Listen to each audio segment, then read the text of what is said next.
네, 안녕하세요. 세상의 모든 지식 편입니다. 오늘은 저번 시간에 짧게 끝냈던 게으름에 대한 찬양이라는 어, 이 버트라트 러셀의 책을 가지고 조금 더 설명을 해드리도록 하겠습니다. 저번 시간에 이렇게 얘기를 했던 것 같아요. 제가 그 이솝우화 중에 하나, 배짱이와 개미의 이야기를 여러분들에게 해드렸는데요. 그 후기에 대한 이야기도 좀 덧붙여서 말씀을 드리고자 합니다. 이 개미와 배짱이의 이야기는 뭐 개미한테는 해피엔딩일지 모르겠지만 배짱이에게는 새드 엔딩이었겠죠. 예, 그 겨울을 나지 못하고 배짱이는 모두 굶어 죽었습니다. 물론 추위에도 떨었겠지만요. 이렇게 자신의 노동을 통해서 자산을 얻고 그 자산을 활용해서 겨울 나기를 했던 개미들은 그 다음에는 어때 했을까요? 라고 한번 생각을 해보도록 하겠습니다. 이 배짱이는 한여름날 땀을 흘리며 노동을 하고 있었던 개미 곁에서 음악을 연주해 주면서 신나게 그 한철을 보냈겠지요. 그때 당시만 해도 뭐 굶주림도 없었고 추위도 없었을 테니까 배짱이는 견딜만 했다고 생각을 합니다. 이 개미들은 아마 머릿속에 이런 말들을 떠올리고 있었겠지요. 노동하지 않는 자여 먹지도 말라. 일하지 않는 자여 먹지도 말라라고 하는 어떤 그러한 이 노동에 대한 개념들을 어, 안고 살아갔던, 어떻게 보면 윤리적으로 보면 가장 뭐랄까 올바른 태도를 보여줬던 존재들이 아닌가 싶습니다. 하지만 배짱이는 어땠을까요? 배짱이는 그저 놀고 먹는 한량과 같은 존재였을까요? 이 계급들을 우리는 흔한 말로 유한계급이라고 이야기를 합니다. 그런데 배짱이는 유한계급이라고도 말할 수가 없을 것 같아요. 유한계급이라고 하면 자기 자산을 가지고 있고 노동으로부터 해방된 존재들을 유한계급이라고 한다면 배짱이는 자기 자산을 가지지도 못한 그러한 존재들이었습니다. 쉽게 말해서 이들은 딴따라였던 것이죠. 이 개미들이 열심히 일을 하던 그 노동의 시간 동안 배짱이들은 노래와 음악을 들려주면서 개미가 일할 수 있는 환경을 조금은 더 밝게, 더 즐겁게, 그리고 노동에 투여할 수 있는 그러한 어떤 그 여유나 어떤 노동의 사기를 올려주지 않았을까요? 그러니까 이런 측면을 생각해 보면 배짱이도 나름의 기여를 한 것인데요. 개미는 그 기여를 한 배짱이가 단순히 자기들 앞에서 놀고 지냈다라는 것으로 치부하게 됩니다. 이로써 배짱이는 그 겨울을 나지 못했고요. 다음 해에 개미는 일을 하는데 재미가 없었습니다. 노동의 사기는 마구 떨어졌고요. 우리가 노동 한절기에 우리가 농업시대를 살았을 때 그때를 한번 연상해 보면 모내기를 하고 긴매기를 하고 하는 여러 어떤 노동의 고역의 순간마다 몇몇 사람들은 그 곁에서 흥을 돋구어주고 노래를 불러주고 그랬습니다. 그래서 그 노동의 자체들을 어떻게 보면은 좀 더 인간이 소화해낼 수 있는, 인간이 받아들여야 될 어떻게 보면 고역이 아니라 그것의 어떤 흥이나 신명을 불러다 주지 않았을까요? 바로 그런 측면에서 유한계급의 일들은, 배짱이 유한계급이라고 비유하자면요, 유한계급의 일들은 그러한 측면들, 어떻게 보면 노동의 어떤 그 고역이나 노동의 고난을 어느 정도 덜어주고 인간에게 어떻게 보면 그 노동이라고 하는 그 소중한 인간의 행위들을 조금은 더 효과적으로 상승시켜주는 역할을 하지 않았을까, 이런 생각을 하게 됩니다. 예를 들자면 모든 예술가들은 그런 배짱이들에 해당합니다. 만약에 열심히 일하는 월급쟁이나 열심히 일했던 노동가들이 그 배짱이들을 거부한다면 이 세계는 얼마나 건조무미해질까요? 바로 이 배짱이와 개미의 이 신화에는, 배짱이와 개미에 관한 이러한 설화에는 이 측면을 배려하지 않은 듯한 이야기로 전개가 되고 있습니다. 그러니까 사람들은 노동이 상당히 숭고하고 어떻게 보면 인간이 경외할 만한 존엄한 행위라고 생각을 합니다.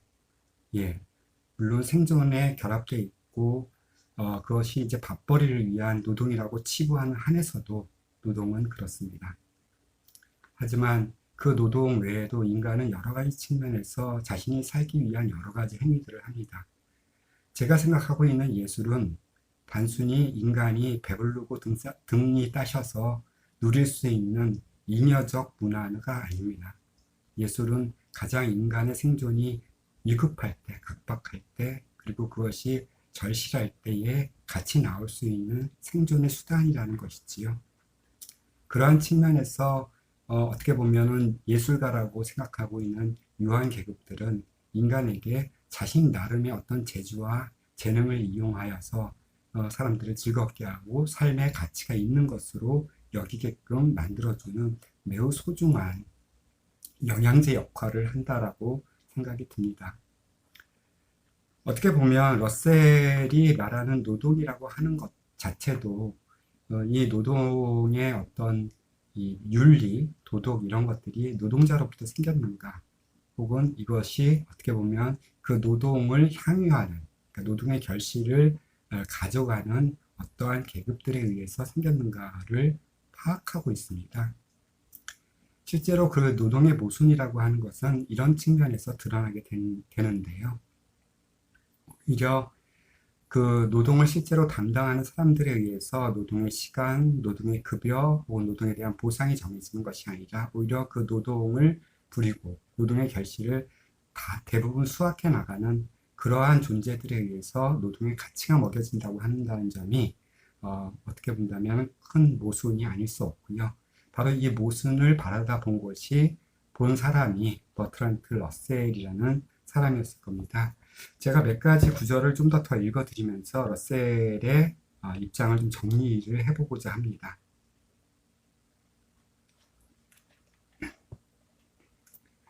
내가 진심으로 말하고 싶은 것은 근로가, 이것은 노동이겠죠. 근로가 미덕이라는 믿음이 현대사회에 막대한 해를 끼치고 있다는 것이다. 따라서 행복과 번영으로 이르는 길은 조직적으로 이를 줄여나가는 일이다. 예, 버트란트 러셀이 게으름을 찬양하는 데에서는 바로 일을 줄이는 것이 첫 번째 선행되어야 할 일이라고 생각됩니다. 그렇다면 일이란 무엇인가? 라고 또 러셀이 묻습니다. 그것은 그러니까 인간의 노동이 두 가지로 나눠져 있다는 것을 의미하는 것인데요. 일에는 두 가지가 있다. 먼저 지표면 혹은 지표면에 가까이 놓인 물질을 다른 물질과 자리를 바꿔놓는 일이다. 또 하나는 타인들에게 그런 일을 하도록 시키는 일이다 라고 이야기를 하고 있습니다. 여기서 러셀은 노동과 그 노동을 이렇게 제어하고 노동을 관리하는 두 측면으로 나누어주고 있습니다. 그러니까 노동을 관리했던 사람들, 그러니까 지주계급, 기득권자들, 왕족, 귀족, 이 모든 사람들을 가리키는 말이겠죠. 이 사람들에게 노동을 하는 사람들이 갖고 있을 윤리는 성실이었습니다. 그러니까 이들의 게으름은 자기들한테는 손해겠지요. 이 손해를 어떻게든 좋은 도덕과 윤리로서 이것을 지향해 보고자 사람들은 계속 그 노동에 대한 신성화를 이뤘다라고 볼 수가 있을 것 같습니다. 또 러셀은 이렇게 시작합니다. 이것이 하나의 역사를 이루고 있는데 문명이 시작된 이래로 산업혁명에 이르기까지 대체로 인간은 열심히 일해도 자신과 가족의 생계에 필요한 정도밖에 생산할 수 없었다. 비록 그의 아내도 남편 못지않게 열심히 일했고 아이들도 나이가 차는 대로 노동력을 보탰겠지만 말이다. 최소한의 필요를 웃도는 작은 양의 잉여물이 생긴다 해도 전사나 사제 집단에게 돌아갔다. 이 전사나 사제 집단이라고 하는 것은 바로 제가 말씀드렸던 사회의 기득권층을 예시적으로 드린 말씀입니다.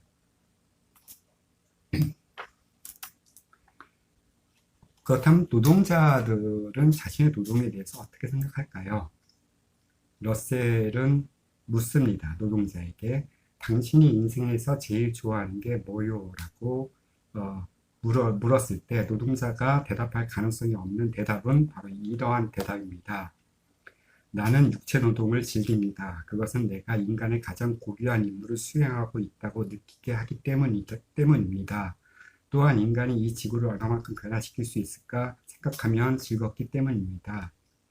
내 몸이 주기적인 휴식을 요구하는 건 사실이므로 최선을 다해 채워 넣어야 하겠지만 아침이 오고 내게 만족감을 불러일으키는 노고의 현장으로 다시 돌아갈 때만큼 행복한 순간은 없을 것입니다. 러셀도 이러한 얘기를 합니다. 이러한 대답은 어떤 노동자에게서도 들을 수 없는 말입니다. 바로 이제 이 말은 노동을 신성시하고 노동을 존엄한 가치라고 계속 노동자들에게 주입시키는 사람들이 꾸며낸 말이라고 할 수 있을 것 같습니다.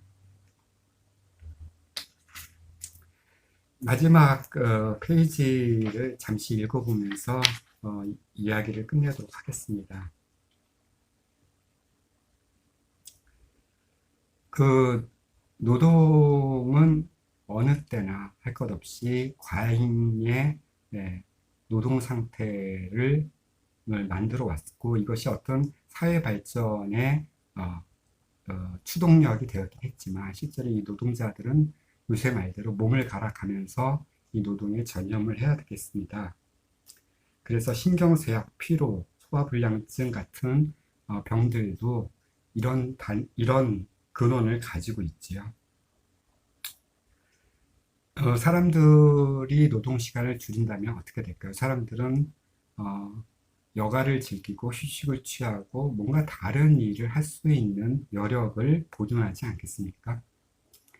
바로 이런 부분에서 사람들이 독창성을 발휘할 수 있고 따로 철학이나 예술이나 문학이나 그 외의 일을 할 수 있는 어떠한 역량도 지니지 않을까요? 사람들은 무차별 노동에 시달리고 있습니다. 현재 대한민국에서도 다시 뛰자 대한민국 하면서 사람들이 지금까지 쉬었던 것처럼 일을 하지 않고 게으름을 피웠던 것처럼 사람들을 스스로 그리고 자의적이건 타의적이건 간에 이러한 의식들을 몰아붙이고 있습니다. 이러한 사회가 만들어내는 것이 바로 피로사회이고요. 요새 한참 주목을 받는 제독 한인 철학가인 한병철 씨가 쓴 피로사회도 바로 이러한 지점을 이 현대사회의 어떤 병리적 현상들에 대해서 설명을 하고 있습니다. 그러니까 스스로 피곤하다고 느끼는 것이 스스로의 자존감이다라고 이렇게 생각한다는 것이 바로 이 사람이 주목할 만한 주요 현대의 병리적 현상이라고 할 수 있겠지요. 러셀의 마지막 말로 이 강의를 끝내겠습니다. 현대의 생산 방식은 우리 모두가 편안하고 안전할 수 있는 가능성을 열어놓았다. 그런데도 우리는 한쪽 사람들에게 과로를, 다른 편 사람들에게는 굶주림을 주는 방식을 선택해왔다. 지금까지도 우리는 기계가 없던 예전과 마찬가지로 계속 정력적으로 일하고 있다. 이 점에서 우리는 어리석었다. 그러나 이러한 어리석음을 영원히 이어나갈 이유는 전혀 없다라고 러셀은 말하고 있습니다. 세상이 발전하는 이유는 어떻게 본다면 인간이 불필요한 노동으로부터 해방되는 것이고 자신의 노동이 적당한 가치로 인정받는 것입니다. 하지만 사회의 기술적 발전 혹은 사회 체계의 발전은 앞으로도 많은 인간들에게 그 노동의 기회를 앗아갈 것으로 예상이 됩니다. 이제 많은 것을 고민할 필요가 있고 많은 것을 생각할 필요가 있습니다. 그것은 인간이 게을러서가 아니라 인간의 게으름을 너무나 의식적으로 그리고 도덕적으로 비난하는 이런 사회가 큰 문제일 수 있다는 것이지요.